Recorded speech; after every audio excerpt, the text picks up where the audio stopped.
What are the best scientifically proven ways to boost your mental performance and brain power? Well, let's find out.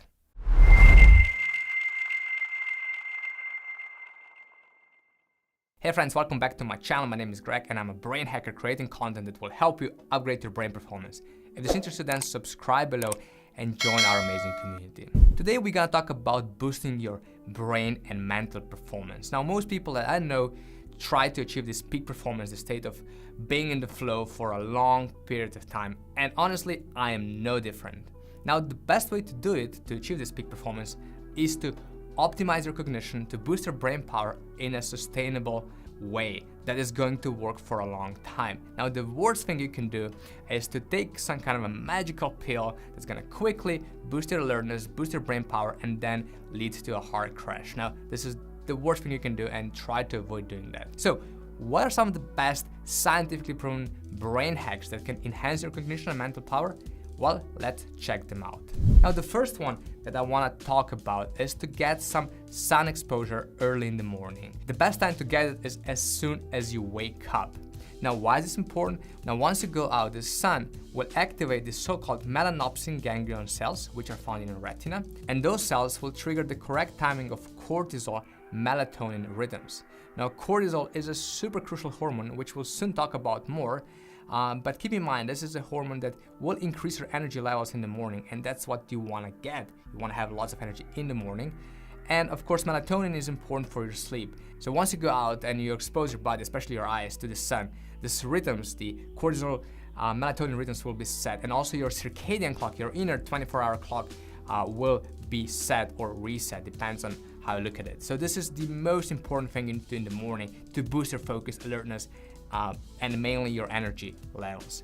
Now, the second thing you want to do is to increase your epinephrine levels. Now, epinephrine is a neuromodulator or neurotransmitter that is important for alertness. That's one of the best ways to increase epinephrine level is by drinking coffee, if you like it. Coffee contains caffeine, which is a stimulant, which will increase epinephrine, which will increase alertness. Yerba mate is great. It's a really powerful tea. You can learn more about it up here.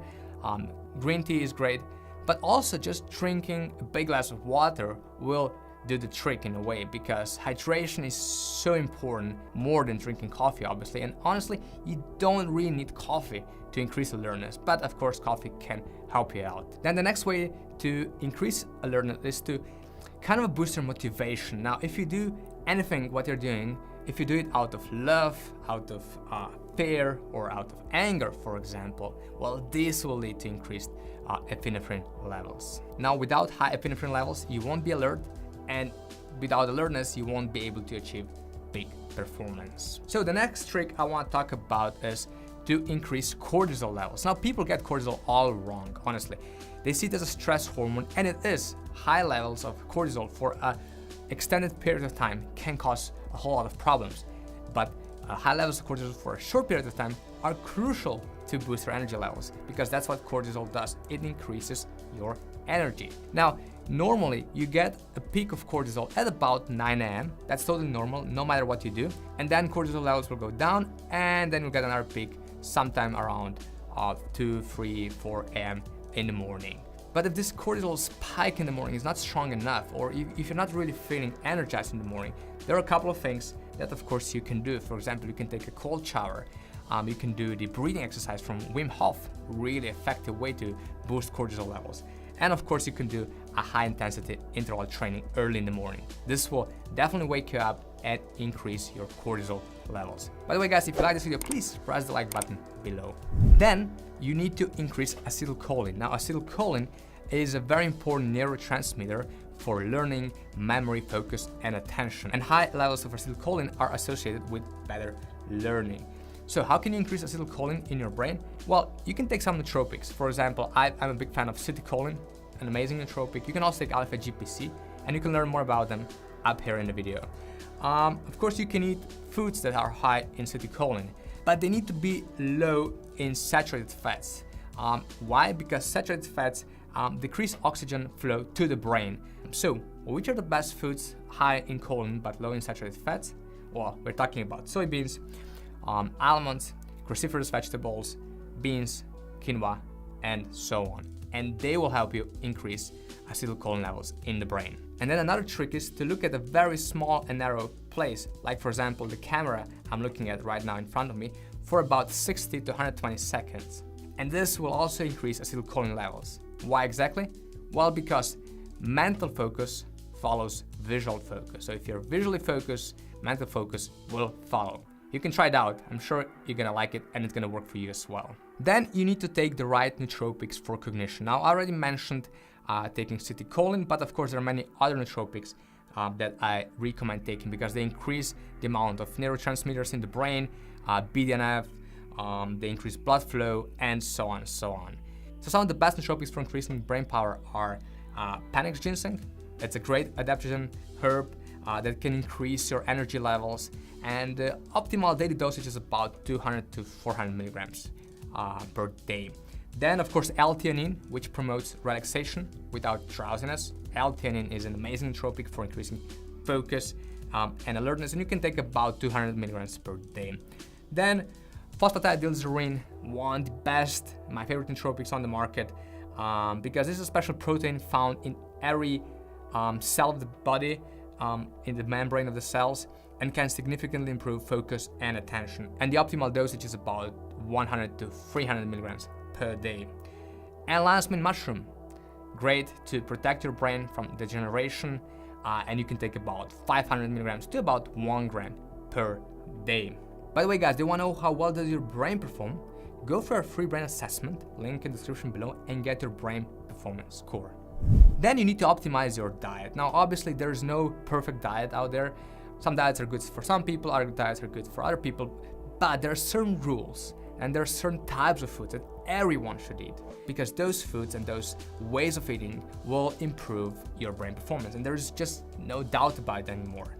Now, we developed the so-called brain hackers diet, which is not a real diet, but it is a way of eating to improve your brain performance. And here are a couple of rules I want to share with you. Well, first of all, try to eat more protein early in the morning and then more carbs later in the evening, because protein will increase dopamine levels and carbs will increase serotonin levels in the evening.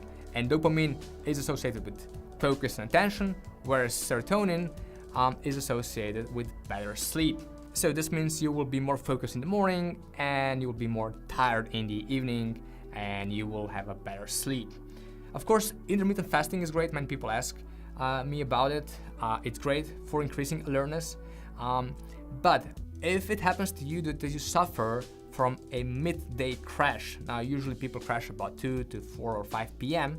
If this happens to you, then you can still do intermittent fasting, but start it earlier. So eat an early dinner at about 5 or 6 p.m.